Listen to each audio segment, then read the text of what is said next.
Here's part 1 in approximately 800 words, written in simple English with a third-person narrative. The small cottage stood quietly at the edge of Bristol, its windows frosted with the morning's early chill. Inside, Emily Wilson moved silently, careful not to wake her father who slept in the worn armchair by the fireplace. Her hands, rough from years of hard work, prepared a simple breakfast of toast and tea. At 32, Emily's life was a constant battle. She worked 2 jobs, mornings at the local bakery and evenings cleaning at the community center. Every penny mattered. Her father, once a proud carpenter, now struggled with dementia, needing constant care and expensive medication. The kitchen clock ticked loudly, a constant reminder of her endless responsibilities. Emily checked her father's medication bottles, counting carefully. The medical bills were mounting and her savings were disappearing faster than she could replace them. She glanced at the stack of unopened envelopes, each one a potential financial nightmare. As the morning light crept through the thin curtains, Emily began to get ready for her first shift. She helped her father into his favorite armchair, making sure he was comfortable. Mr. Wilson smiled weakly, sometimes recognizing his daughter, sometimes lost in his own world of fading memories. "I'll be back this evening, Dad," she said softly, adjusting his blanket. The bakery was cold and busy. Emily worked quickly, her hands moving automatically as she prepared pastries and served customers. Her colleagues noticed her tired eyes but said nothing. They all understood struggle in this small community. Mrs. Green, the bakery owner, watched Emily with a mixture of concern and admiration. She knew how hard the young woman worked, how much she carried on her shoulders. During a quiet moment, she pulled Emily aside. "You're working too hard," Mrs. Green said, sliding a warm cup of coffee towards her. Emily managed a weak smile. "I don't have a choice," she replied, her voice barely above a whisper. The day seemed endless. After her bakery shift, Emily rushed home to check on her father, then quickly changed for her evening cleaning job at the community center. The building was large and cold, and Emily moved from room to room, her mop and cleaning supplies her only companions. As she cleaned, her mind wandered. She remembered her mother, who had passed away 5 years ago. How different life had been then. How much simpler. Now everything depended on her father's care, their home, their survival. The community center was quiet except for the occasional sound of her mop against the floor. Emily thought about her dreams, the art classes she had once wanted to take, the travel she had hoped to enjoy. Those dreams seemed like distant memories now, replaced by the daily struggle of survival. Her father's medical bills were growing. Last week, the doctor had recommended a new treatment, expensive and not fully covered by insurance. Emily had no idea how she would manage. She had already sold most of her valuable possessions. Her grandmother's silver locket, the only thing she truly treasured, was the last item she might have to sell. As midnight approached, Emily finished her cleaning shift. Her body ached, her feet were sore, but she knew she couldn't rest. She had medication to prepare, her father to care for. Another early morning ahead. The walk home was cold and silent. The streets of Bristol were empty, the streetlights casting long shadows. Emily pulled her thin jacket closer, thinking about the challenges that awaited her. When she arrived home, her father was still sleeping in the armchair. Emily prepared his evening medication, checked his blanket, and sat down for a moment of quiet. She looked at the family photographs on the wall. Happier times, smiling faces, a life that seemed so distant now. A single tear rolled down her cheek. But Emily was not a person who gave up easily. She wiped the tear away and stood up. There was work to be done, a father to care for, a life to manage. "We'll get through this," she whispered to herself. A promise and a prayer rolled into one. Outside, the Bristol night continued, indifferent to her struggles, yet holding the potential for unexpected hope. The community center echoed with the soft sounds of evening cleaning. Emily moved her mop across the floor, her movements tired but careful. The building was quiet, almost empty, save for a few people. Finishing their evening activities, Mr. Robert Thompson sat in the corner sorting through some old documents. He was a retired school principal, respected in the community, with kind eyes that seemed to miss nothing. As Emily worked, he watched her carefully, noticing the way her shoulders drooped with exhaustion. She didn't see him watching, focused on her work. Her mind was racing with worry about her father's medical bills, about how she would manage another month of endless expenses. Her hands gripped the mop handle tightly, as if holding on to her last bit of hope. "You're working very hard." Mr. Thompson's voice broke through her thoughts. Emily jumped, startled. She turned quickly, embarrassed. "Oh, I'm sorry, I didn't see you there." Mr. Thompson smiled warmly. "No need to apologize. I've been watching you work. You're quite dedicated." Something in his voice made Emily pause. It wasn't pity she heard, but genuine respect. She managed a tired smile. "I have to be. My father is ill, and I'm all he has." That evening changed everything. Mr. Thompson began to talk with Emily during her cleaning shifts. He listened to her story, her struggles with her father's medical care, her constant fight to make ends meet. Unlike others who might have offered empty sympathy, he listened actively.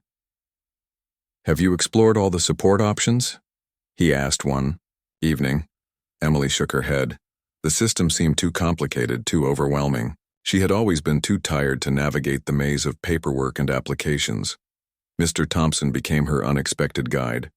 He showed her how to apply for additional medical support, helped her understand complicated forms, and connected her with local support groups. He introduced her to Mrs. Green from the bakery and other community members who could help. The community center became more than just a workplace. It became a place of hope. One particularly cold evening, Mr. Thompson brought some additional documents. "I've spoken with the local health support team," he explained. "They might be able to provide additional support for your father's care." Emily's hands trembled as she looked through the papers. For the first time in years, she felt something she had almost forgotten. Hope. The support wasn't just financial. Mr. Thompson and other community members began to help with her father's care. Sometimes kind neighbors would sit with Mr. Wilson, giving Emily a few hours of much-needed rest. They brought homemade meals, helped with small repairs around the cottage, and offered genuine friendship. Her father's condition remained challenging. Dementia was a cruel illness that stole memories and moments. But now Emily didn't feel alone in her fight. The community had wrapped its arms around her, offering support she never expected. Mrs. Green from the bakery started giving her extra hours. The local church group offered additional support. Mr. Thompson continued to be her guide, helping her navigate the complex world of medical and financial support. "You're stronger than you know," he would often tell her. Emily began to believe it. The months that followed were still difficult. Her father's medical treatments continued to be expensive. Her days remained long and challenging. But something had changed. She had hope. She had support. One evening, as she cleaned the community center, Mr. Thompson watched her. She was different. Now, her shoulders straighter, her movements more confident. The exhaustion was still there, but something else shone through. Resilience. "We're here for you," he said softly. Emily looked up, tears in her eyes. Not tears of desperation, but tears of gratitude. For the first time in years, she wasn't fighting alone. The community center, once just a place of work, had become her lifeline. And Mr. Thompson, a stranger who had become more like family, had shown her the true meaning of community. Outside, the Bristol night settled in, quiet and supportive, holding the promise of better days ahead. Winter descended on Bristol. With a merciless grip, the cold crept through every crack of Emily's small cottage, matching the chill that had settled in her heart. Her father's medical condition had grown worse, and the treatments became more complicated and expensive. The morning started like many others. Emily prepared her father's breakfast, carefully measuring his medications. Mr. Wilson sat quietly, his eyes distant, barely recognizing the daughter who had sacrificed everything for him. Some days, he would smile. Other days, he would sit in complete silence. Emily's savings were almost gone. She had sold most of their furniture, cut back on everything possible, but the medical bills kept coming, relentless and overwhelming. Her grandmother's silver locket, the last precious thing she owned, caught her eye from the small drawer. It was more than just a piece of jewelry. It was her last connection to her mother, a memory of happier times.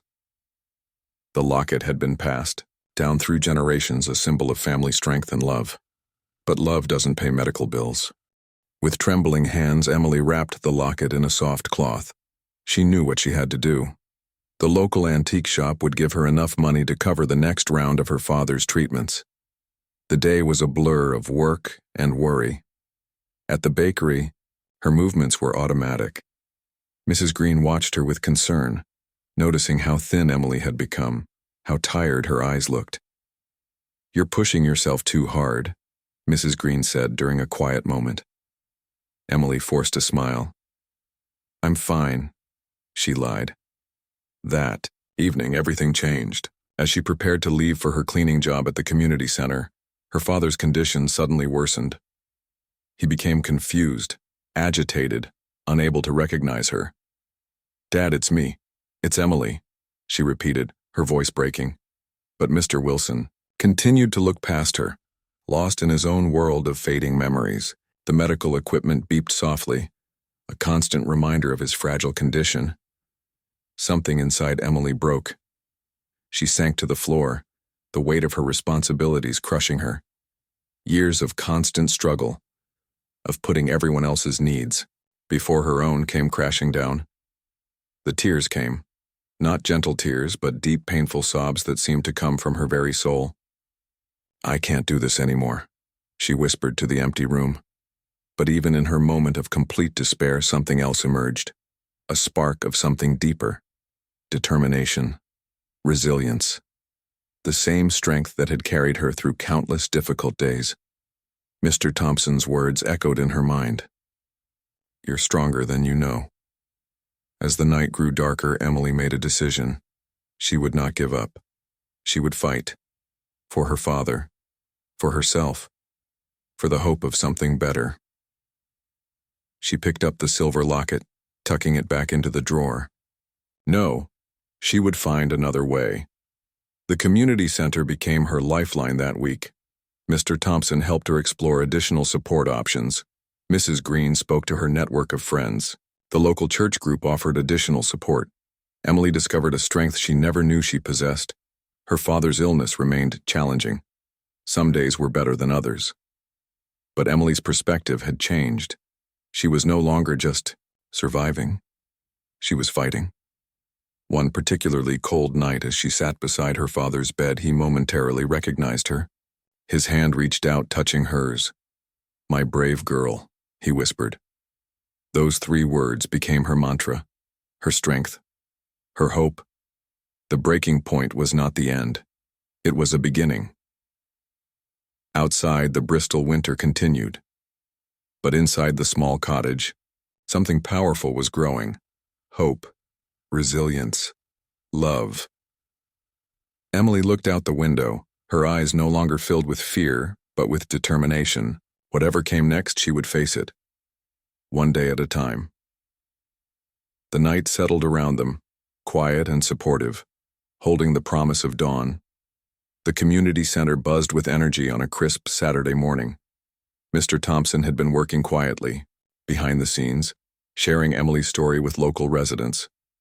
What started as a simple conversation had grown into something much bigger. Mrs. Green from the bakery was the first to take action. She approached the local business owners, telling them about Emily's struggle. Her passionate words painted a picture of a daughter's unwavering love and dedication to her father. Word spread quickly through Bristol. People who had never met Emily began to talk about her story. The local radio station picked up the narrative, sharing details of her daily fight against overwhelming odds. Mr. Thompson organized a community fundraiser. Posters appeared in shop windows, community boards, and local cafes. Support Emily Wilson became more than just words. It became a movement. The day of the fundraiser arrived with unexpected sunshine. The community center filled with people from all walks of life. Local musicians played soft music. Homemade cakes and pastries lined long tables. Donation boxes stood prominently, decorated with photographs of Emily and her father. Emily had no idea what was happening. Mr. Thompson had carefully kept the entire plan a secret. When she arrived for her cleaning shift, she walked into a room full of familiar faces, and many she didn't recognize. Mrs. Green stepped forward first. "We want to help," she said simply.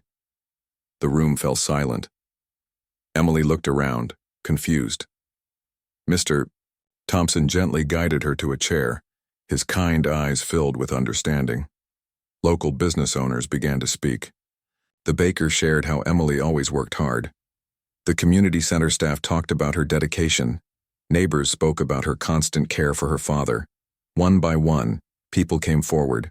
Some brought envelopes with money. Others offered services, medical support, household help, cooking meals. The entire community had come together in a way Emily could never have imagined. The final total was beyond anything she could have hoped for. Enough to cover her father's medical treatments with money left to provide additional support. Enough to give her a moment to breathe, to hope. Tears flowed freely, not just from Emily, but from everyone in the room. These were tears of hope, of community, of shared humanity. Mr. Thompson watched quietly, understanding the true power of human connection. Emily wasn't just receiving financial help, she was receiving something far more valuable: community support, recognition of her struggles, hope for the future. Local businesses offered Emily additional work. The community center created a part-time position specifically for her. Medical professionals offered reduced-rate treatments for her father. Her father's condition remained challenging, but now Emily wasn't facing it alone. The community had become her extended family. That evening, as she sat beside her father's bed, she felt something she hadn't felt in years: peace. The constant worry that had ruled her life seemed to lift, just a little. Mr. Wilson, in a rare moment of clarity, looked at his daughter. "You're not alone," he whispered. Emily realized the true meaning of community. It wasn't just about money or support. It was about understanding, about seeing each other's struggles and choosing to help. The local newspaper ran a story about the fundraiser. Emily's photo appeared on the front page, not as a victim but as a symbol of resilience. People from across Bristol approached her, offering support, sharing kind words. Her life hadn't suddenly become perfect. The challenges remained. But something fundamental had changed. She had hope, she had support. She had a community that saw her, understood her, and was willing to stand beside her. As night fell over Bristol, Emily looked out her cottage window. The world seemed different, brighter, more hopeful. The community's embrace had changed everything. Outside, the streetlights flickered on, casting a warm glow. Inside, Emily's father slept peacefully. And for the first time in years, Emily allowed herself to dream of a better future. The night settled around them, quiet and promising, holding the potential of new beginnings. Spring arrived in Bristol with gentle warmth and soft green promises. Emily's life had transformed in ways she could never have imagined just months before. The community center offered her a stable job as a part-time administrative assistant. Mr. Thompson had recommended her, recognizing her dedication and resilience. Her cleaning days were behind her, replaced by meaningful work that gave her both purpose and stability. Her father's health showed small but significant improvements. The community's support had made better treatments possible. Some days, Mr. Wilson would remember small details, share brief moments of connection that felt like precious gifts. Emily discovered a support group for people caring for family members with dementia. She began attending meetings, sharing her story, listening to others. What had once felt like an isolated struggle now became a journey of shared understanding. Mrs. Green from the bakery became more than just her previous employer. She became a mentor, helping Emily explore additional training opportunities. Emily started taking evening classes, learning office management skills, dreaming of a better future. The silver locket she had once considered selling now sat safely in her drawer. A symbol of her journey, not a potential solution to financial problems. Her grandmother's memory felt closer than ever. Local businesses that had supported her during the fundraiser continued to check on her. They weren't just donors anymore, they were her extended community. Emily learned that support wasn't just about money, but about genuine human connection. Her relationship with her father grew deeper. Despite his illness, they found new ways to communicate. Simple moments, sharing tea, looking at old photographs, holding hands became treasured experiences. Mr. Thompson continued to be her guide. He helped her navigate bureaucratic systems, offered advice, and reminded her of her own strength. "You've come so far," he would say, his eyes filled with pride. Emily began volunteering at the community center, helping other families facing similar challenges. Her experience became a source of hope for others. She understood now that her struggle wasn't just her own. It was part of a larger human experience. The community fundraiser had done more than provide financial support. It had restored her faith in human kindness. People who were strangers had become her support network, her chosen family. Her work at the community center allowed her to see the power of collective support. She witnessed daily how small acts of kindness could transform lives. Her own journey became a testament to this truth. Financial stability slowly replaced constant worry. The medical bills that had once seemed insurmountable were now manageable. She could breathe, plan, dream. Emily started painting again, a hobby she had abandoned during years of struggle. Her artwork became a way of processing her journey, expressing her emotions, celebrating her resilience. The cottage that had once felt like a prison of responsibility now felt like a home of hope. Photographs of her community supporters lined the walls. Each image represented a moment of support, of human connection. Her father's good days became more frequent. Medical treatments combined with the love and support surrounding them made a remarkable difference. He would sometimes look at Emily with clear eyes, recognizing the strength of his daughter. "I'm proud of you," he would say on those special days. Those words meant everything. Emily realized her journey was about more than survival. It was about transformation, about discovering inner strength, about understanding the power of community. The Bristol community had not just helped her financially.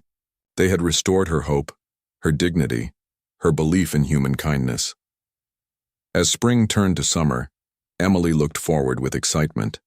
The future, once a source of anxiety, now felt full of possibility. Her story had become a beacon of hope for others facing similar struggles. One evening, sitting with her father, watching the sunset paint the sky in soft colors, Emily understood the most important lesson. We are never truly alone. The night settled around them, quiet, peaceful, full of promise. Outside, Bristol continued its gentle rhythm, a city of unexpected kindness, of human connection, of hope.